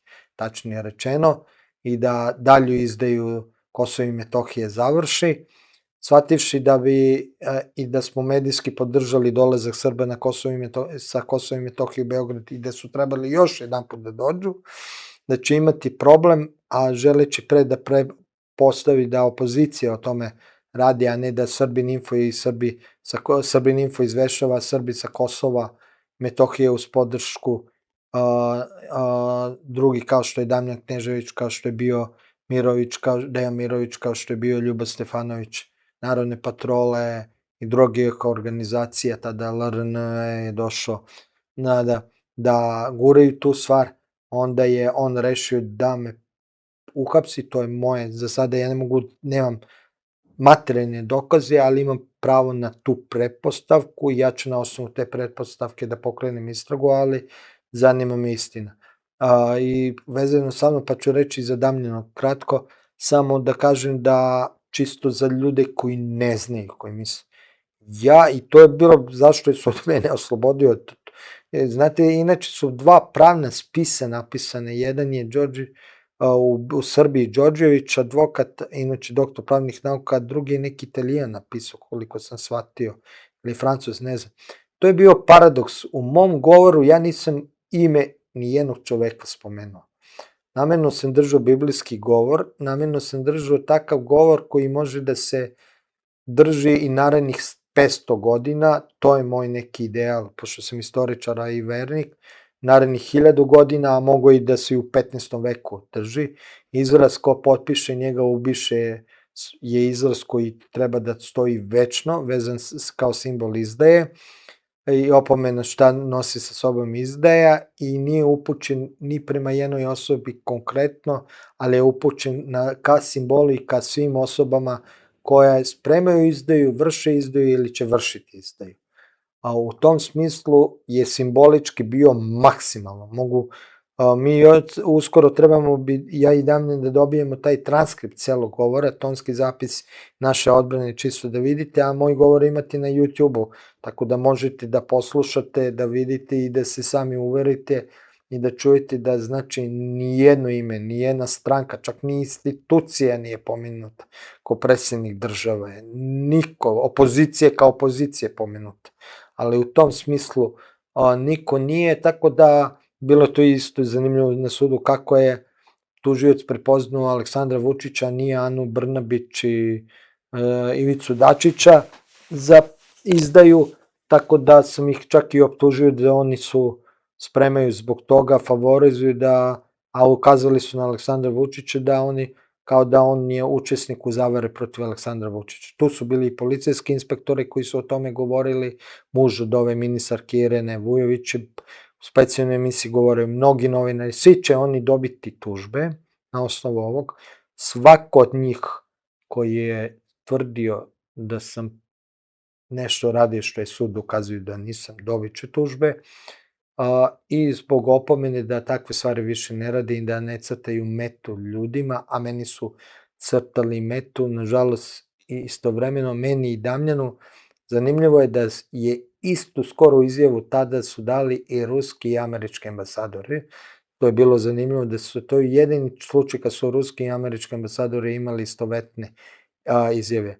Inače i Damljan je naravno oslobođen od svih presude i Damljanov govor je skandalozno da je osuđen uopšte. On je upoređivan sa Tominim govorom da je, znači Damljanov govor u odnosu na Tomin govor koji je govorio o Đinđiću je nebo i zemlja. Isto ne postoji ni jedna osnova, ne znam kako će Damljan Knežević vezano, ali njega su etiketirali, stavljeno u metu, ne zaboravimo, upali su mu, njegova čerkica je tada imala ni ne godinu dana, s puškama automatskim su upadali u njegovu kuću, nije tada on bio tu, njegova žena trudna, ja mislim u tom trenutku sa drugim detetom je bila, čini mi se, nisam siguran, ali znam da je beba bila, ni nepuni godinu dana, pretresali su mu kuću kao što je da je u pitanju terorista, on čovjek se bavi, pošto ide na velikim visinama, kako se to kaže, industrijskim alpinizmom, pa ima neke gas maske, oni su to iznosili kao oruđe, čovjek je imao je račun, dokazuje da je kupljeno preko firme za potrebe firme, pošto stavlja izolacije, na primjer na 100 metara visine, ili takve neke stvari. U svakom slučaju neću njegovo ime da pričam, ali kod njega isto je to bilo skandalozno, njega su pokušali u policijskoj stanici i da prebiju, pištolj su vadili na njega, tako da on ima taj osnov. Na mene da ne grešim dušu, od dolaska Dejana Mirovića pa nadalje, ja nisam trpio nikakvo nasilje, bili su korektni, to sam i rekao u istrazi, ne mogu da ništa kažem više nešto, bit ću pošten do kraja, ali kažem do dolaska Dejana Mirovića to je bilo na ivici pekovanje, za razliku od mene Damljan Knežević je doživeo da mu gase svetlo, da ga vezuju za stolicu, da vade pištolj na njega, da čak ne znam da li su repetirali, ali Damljan čuo sam pustiti u grude, otprilike rekao šta hoćete, nije dozvolio da se iživljavaju nad njim, stao je hrabro i prkosio im u tom smislu, ničim nije ih izazvao, niti ih je uvredio, niti ih je opsovao, ništa. Znam zato što je na suđenju je mogao, policajci ti koji su bili nisu došli niti da svedoče, nisu smeli, mogli su da je bilo šta uradio Damljanu, a kako je mogao kad je bio vezan prvo sa lisicama za stolicu, a onda i za leđa i sve ostalo.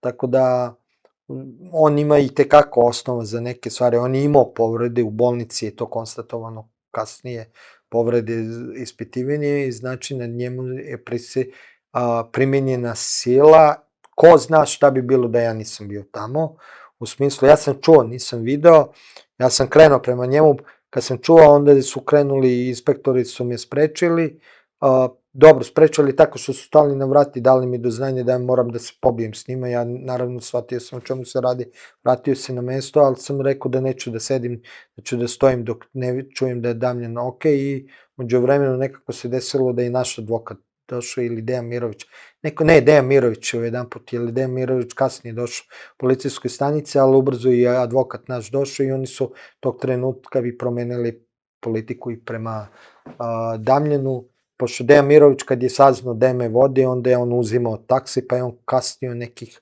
10 minuta za nama. Nije znao odmah gde su nas vodili, jer sam ja mogao samo da javim advokatu gde su, pa je advokat njemu javio. Tako da je tako je bilo neko, to je to vremenski okvir. Ne mogu neke stvari da se setim, ipak je prešlo pre 3 godine, ali znam da je to sprečilo. Dalje, ko zna šta bi bilo sa Damljanom, stvarno ja mogu da dam pretpostavke, ali da su bili su spremni. Zanimljivo, čovek koji je to radio sa pištoljem i sve ostalo, on se tada pojavio, sklonio se i nije bio uopšte prisutan više. Tako da mi sumnjamo da je on može čak i poslati izbije i poslati namerno da napravi neki skandal, nešto da napravi, a da posle se povuči da se kaže pike, ništa ne važi, ko zna, tražimo da bude kao restoran 27 i da se ne zna šta će se desiti. Tako da je jako bitno ti svedoci, ajde, izvinite, malo sam se odužio, ali ajde, da kažem na kraju, bitno je ti svedoci, bitno je da jedan za drugoga svedočite, da ne dozvolite, da stavite do znanja to ovoj drugoj strani, da ne dozvolite da u tišini i mraku rade, jer oni to hoće. Evo, nažalost, Stefanu Cvetkoviću se to desilo i tako je umro da ne znamo kako, da sumnjamo da ubijanje, znači imamo pravo na sumnju, ali još nemamo dokaze da bi mogli to da kažemo. Ja, evo, Maja Jakešić sumnjam s pravom da je život ugrožen, pogotovo odlaskom u zatvor i da je pitanju njen život, odlazak i da to moramo da sprečimo svim šta moguće u pravnim okvirima, jer u pitanju je jasno progon. Tako da, bilo kad se nađete, advokat brzo, svedoci, sve u javnost, snimajte koliko možete, jer ipak policija sa druge strane se ponaša normalno, tada normalnije, odnosno ljudi, onda ko su normalniji tamo preuzmu, ipak je njima onda lakše da preuzmu kontrolu nad situacijom i da ne dozvole onim svojim kolegama koji su skloni kršenju zakona da svašta rade. Tako da, to je moje iskustvo koje vidite dvostruko, s jedne strane bilo jako, jako nepovoljno, s druge strane kažem, ne mogu da posle u policijskoj stanici tamo u Palati Srbije da ništa prebacim u tom, osim što su me zatvorili, nisam mogu da idem kući, da bez daljeg, ali stvarno je ophođenje bilo ok i u centralnom zatvoru radi i samo to da dodam, ne znam, kažem, stvarno ovo sa Cvetkovićem šta je bilo, znam i drugi, ne do Bog da ikad dođete u centralnom zatvoru, ali moj vam je savjet da poštujete čuvare, čuvari stvarno se drže zakona, i dok vi poštujete red, ali znate svoje pravila, poštovat će oni vas i dopustit ćete svoje pravo da ostvarite. Ali ono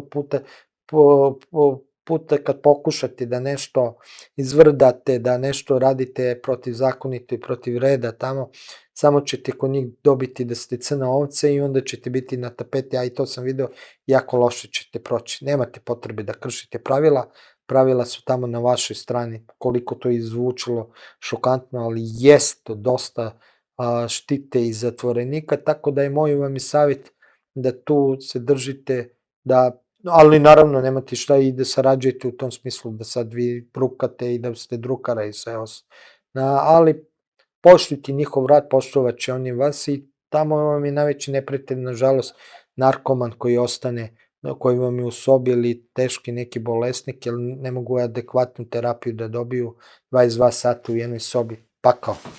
Može da vam bude pakao, ali ne da Bog nikome. Izvini, Duško, što sam odužio. Događaji oko novinara Cvetkovića su u celom društvu nametnuli pitanje empatije. Koliko mi ljudi u ovoj zajednici uopšte doživljavamo Srbiju kao neku vrstu zajednice?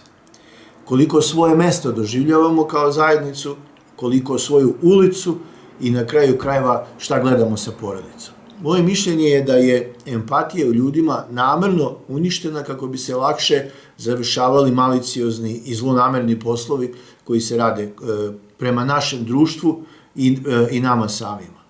Onoga trenutka kad mi ostanemo sami i kad okrećemo glavu od tuđe patnje, nadajući se da to nas neće zadesiti ili smatrajući da to nije naša briga, mi u stvari omogućujemo našem neprijatelju da i nas mnogo lakše napadne.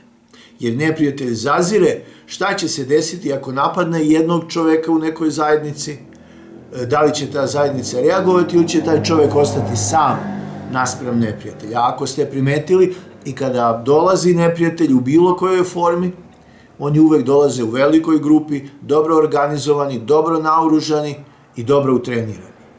Bilo da su to policajci ili kriminalci, oni imaju sasvim dovoljno vremena i da idu u teretanu i da vežbaju svoje zadatke i da budu opušteni, pa čak i da sarađuju sa nekom drugom stranom, bilo da je to kriminal ili režim.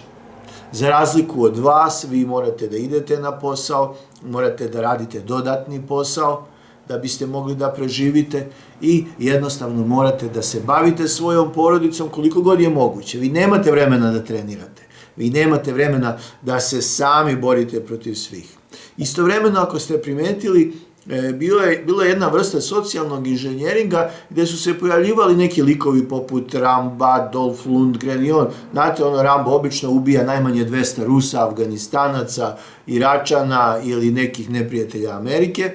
On sam, 200 mu je start, taksimetar mu kreće sa 200. To su priče koje su vama pobudile potpuno neosnovane snove, da vi možete sami protiv svih i da možete nešto učiniti sami, pa onda iz toga izlazi i ta priča o nekom individualnom spasenju. Nema individualnog spasenja danas, postoji samo kolektivno spasenje. A da bismo mogli da delujemo kao kolektiv, moramo u sebi da vratimo empatiju, koja je svesno ugašena i koja se svesno potiskuje kako bi se lakše upravljalo sa ovim društvom.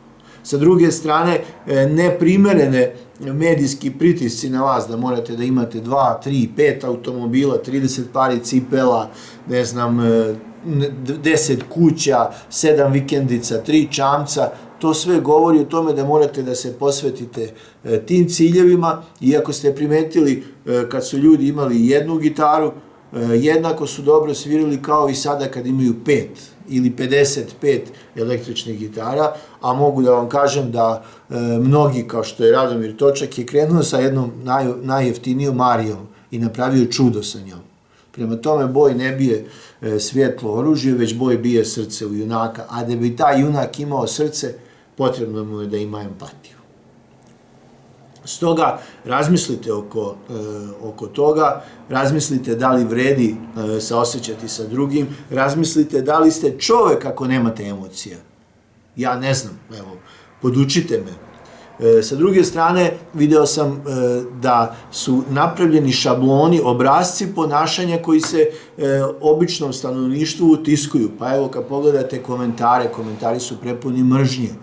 Ja sam dobio prošlu nedelju jedan stvarno komentar koji je neverovatno maliciozno pisan, sa tagovima i svim ostalim, ali sa druge strane ja sam očekivao da taj obrazac, namerno sam ga i ostavio da bude u dostupu javnosti i podelio ga specijalno sa javnošću, očekujem da taj obrazac napada bude usvojen od strane ostalih ljudi koji služe ovom režimu. Nemojte širiti mržnju. Nemojte širiti ružne reči, nemojte širiti negativnu energiju. To nigde ne vodi. To vodi samo našem dubljem propadanju. Ako ste primetili, projekat SNS kad je došao na vlast, on je potpuno uništio komunikaciju između političara i naroda. Zašto je to uradio? Zato što mu je to odgovaralo. Dovodio je ljude kojima je kupio diplome, kupio silikone i kupio dela. Ti ljudi ne mogu ništa ni da kažu. Ili ako progovore, javnost će biti suočena sa istinom da oni nemaju šta da kažu. Zato se i desilo ono kreveljenje, koje kakve svađe sa govornice, jer se u stvari svađom i ružnim rečima prekida bilo kakav dijalog. A kroz dijalog vi možete da upoznate čoveka mnogo bolje nego kroz svađu. Prema tome, ajmo da okrenemo drugi list. Ajmo da govorimo o empatiji, ajmo da se brinemo da postanemo empatični, ajmo da se javljamo jedni drugima. Nemojte da, kako si komšija, da, zdravo. Ne, nego mu se javite, obratite mu se sa imenom i pokušajte da uspostavite komunikaciju. Jedino zajedno se možemo spasiti iz ove situacije, a druga stvar je pokušajte da pravite vaše organizacije. 3 do 5 ljudi, ne treba vas više. To je 3 do 5 porodica koje jedna na drugu računaju i jedna drugoj pomažu. Ne u pljačci ili pljački. Ne u zločinima, ne u uništavanju drugog, već u činjenju dobrog i sleđenju dobrih i vrednih ideja. To je nama u krvi, samo je potrebno da se vratimo sebi i zato i vidimo zašto smo se toliko udaljili od prošlosti, zašto smo se toliko udaljili od tradicije. Tradicija nije obožavanje pepela, već očuvanje vatre. A ja sam siguran da mi kao narod ne bi opstali tolike hiljade godina, da smo bili loši i da smo čuvali zlo u sebi. Već naprotiv, zato što smo u osnovi dobri ljudi i zato što smo čuvali i borili se za dobro. A da će Bog da bude tako i dalje. Sad polako idemo kraju, pa bi ja hteo da ne otvorim temu, nego da pokažem kako ovaj sistem laže i kako su prevaranti još jedna. Vučić nikad nije inače masnije slagao. Naime, Sjedinjene Američke Države su ukinule carine od 35% koje je imala na robu iz Srbije i on je to predstavao, odnosno njegovi režimski mediji, kao da je Aleksandar Vučić zaslužan i kao da je to proizvodi posledica njegove spoljne politike.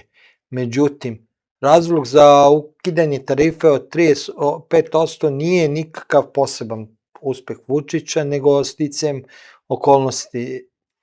Vrhovni sud Sjedinjenih Američkih Država je već 24. februara doneo odluku da one sankcije koje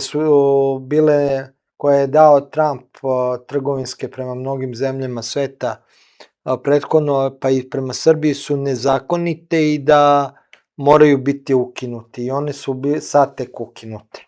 Znači, to je odluka Vrhovnog suda SAD-a, nema veze sa Vučićem. Nakon te odluke, američka administracija uvela je posebnu tarifu od 10% za sve zemlje, uključujući sa Srbijom, sa rokom trajanja od 150 dana. To je istić. I taj period je istekao upravo sada, zbog čega i tarifa od 10% prestaju da važi za ceo svet. Sad, umesto njih SAD uvode tarifu po drugom osnovu, ali samo za 60 najvećih trgovinskih partnera koji čine 99,4% američkog uvoza, a Srbija se ne nalazi među tim zemljama jer je ona ima svega oko 0,9% milijarde dolara godišnje izvoza, oko 900 miliona u SAD-u, što je jako malo za ono što uvoze SAD iz Srbije. Tako da ona ne pada, znači Srbija nije ni među 60 država sveta koja izvoze u SAD-u i tako da nije Srbija došla pod tim nivom sankcije, pošto su sankcije uvedene sad ovaj put samo za 60 država koji su najveći izvoznici svojih roba u SAD-u. Drugim rečima, Vučić je slago nešto i njegov režim kite se nečim koji nemaju nikakve veze i uspeha sa njihovom nekom spoljnom politikom, totalno, znači odluku Vrhovnog suda Amerike ukinute neke takse koji su donete i trajali su 150 dana, završili su njihovu važnost, a to što nismo pod udarom novih sankcija, to je još gore, pokazuje da smo mi toliko mali za Ameriku i za američko tržište i beznačajni da nama nemaju šta je da uvode te carine i ovako jako malo izvozimo da bismo bili ocarinjeni dodatno, a šta mi sve izvozimo u Ameriku i kakva sramota, najbolje ovo oružje koje imamo jako dobro i trebalo bi da izvozimo više, ali šta se dešava, to je jednim delom oružje koje je oteto, bi ja rekao, od građana,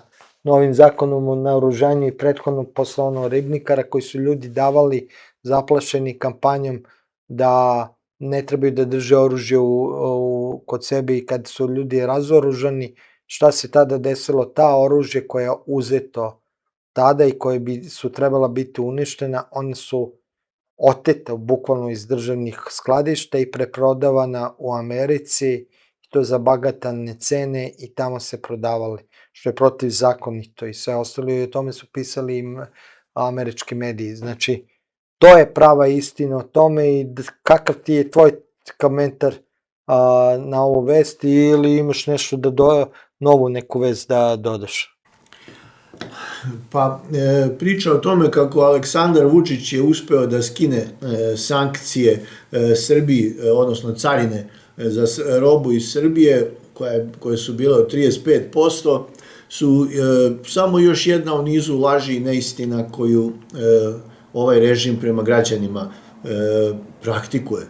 Sa druge strane, moram da kažem i da mali broj medija je napravio realan osvrt na prave razloge ukidanja tih carina i to govori da su nam neophodni i više nego potrebni mediji, slobodni mediji koji će stvarno realno da govore bez straha od toga šta će kazati režim.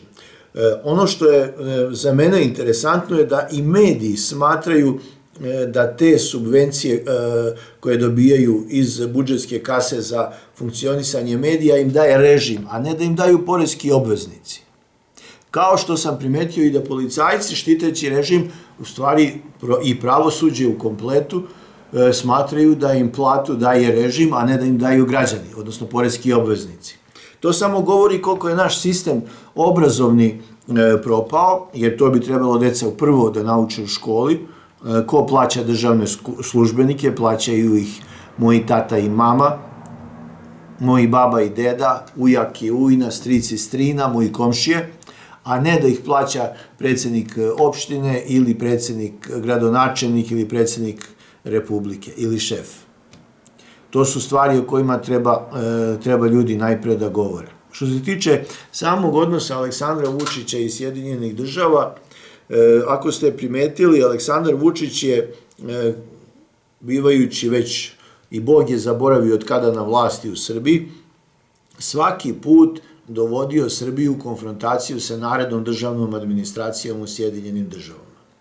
Setimo se šta je bilo kada je dolazila svaka naredna administracija, on je vukao poteze kao predsednik Republike i kao vrhovna politička figura, predstavnik Srbije, takve poteze koji su nas konfrontirali sa narednom američkom administracijom i davali još šlagvort da budu nemilosrdni prema nama, a korisni i blagonakloni prema našim neprijateljima, prvenstveno Šiptarima na Kosovu i Albaniji.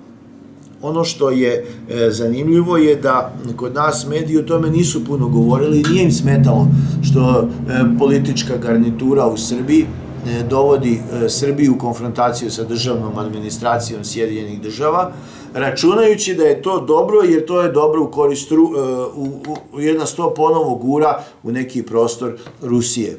Mi treba da budemo najpre srbocentrični, da mislimo šta je interes Srbije, pa tek onda da vidimo šta je interes našeg slovenskog bratstva ili Evrope ili nekoga drugog, upravo tim redom.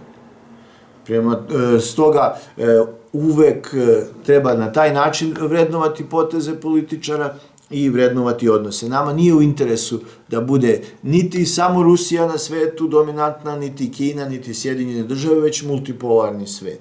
S druge strane, zašto bismo mi raskidali veze sa istokom zarad ljubavi prema zapadu ili zašto bismo se mi radovali propasti Sjedinjenih država za ljubav Rusije? Mi jednostavno moramo voditi računa o našem interesu, a naš interes je u tome da postoji multipolaran svet i da u tom multipolarnom svetu jedino možemo da nađemo svoj prostor i da budemo izloženi manjim batinama nego što smo izloženi kada je svet jednopolaran i kad živimo one 90. godine kako smo živeli, nažalost. Stoga, bez puno strasti, nama je u interesu da postoji i Rusija i Sjedinjene države, a ne samo da budemo navijači i da učestvujemo svaki put u svetskoj revoluciji. Mislim da smo naše učešće u svetskoj revoluciji odradili za 3 veka unapred. Da. Ja nisam prebacio, a dobro, ti si snimao ovo na veliko, izvini. Ništa, pošto mi je Toša otišao na odmor, nije tu, nije mi dobacio ni jednu veliku vest koju imam, ja bi polako, ako ti nemaš tu neku temu završavao, ja sam sve što sam imao, sam rekao, kažem, pratite Srbin Info, bit ćemo u ponedeljak u Skupštini Srbije da vidimo šta će to biti oko vlade Srbije, a u večernjim satima imamo neku specijalnu emisiju vezanu sa Srbin Info, pa proplatite na Srbin Info kanal centru kao i ovde. To ne javljam, ajde u ponedeljak ću vam javiti sve, dotle ću imati sve informacije vezano sa našim medijima. Tako da, ne znam, sad su odmori, malo je da studenti idu, što je dobro po Srbiji, svako selo, imaju informacije, obilaze, javljaju se ljudi, iznenađeni su prijatno u nekim mestima, kažu da nisu opoziciju videli godinama, čak ni kad je bio Ribnikar, iznenađeni su, studenti se pojavljuju, bukvalno obilaze svaku kuću, možda su za nas u Beogradu i u tako nekim drugim mestima gde su bili vidljivi, sad nevidljivi, ali u ovim trenucima i tekako su prisutni tamo gde treba i ja bih apelovao opoziciji da radi isto to, da ide sa narodom, trebalo bi Trebina uskoro i Lomparova da bude u Nišu, kako nezvanično saznajem, on, Ninić, Kavčić i Milić, doktor, dali 6. ali nisam siguran, avgusta, još trebam da bit ćete obavešteni na Srbin Info, bit će toga sve više, nadam se, pripremite se, bit će burna jesen definitivno i kako idemo ka Expo, tako će biti i ova igrareja. Da li će biti izbori, to mnogo zavisi i od trenutne situacije na terenu. U svakom slučaju, on bi ih davno raspisao da je siguran da će ih dobiti. Njemu je sad važnije ne da dobije izbore, nego da kako proglasi pobedu, a da dobije podršku iz inostranstva i to je nešto najopasnije što postoji, odnosno jako je opasno i zašto studentska lista se ne otvara.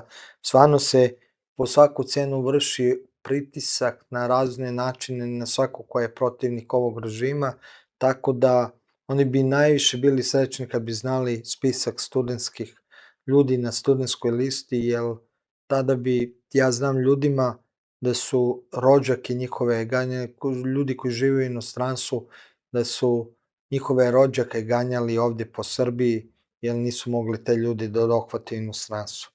A Srbin Info, ako možete da pomognete, stvarno nam treba pomoć, stvarno je ta situacija na nivou pucenja, ali više u ponedeljak, kažem, bit će i neke dodatne informacije, imate ispod svakog video priloga pa i ovog način kako možete da nam pomognete.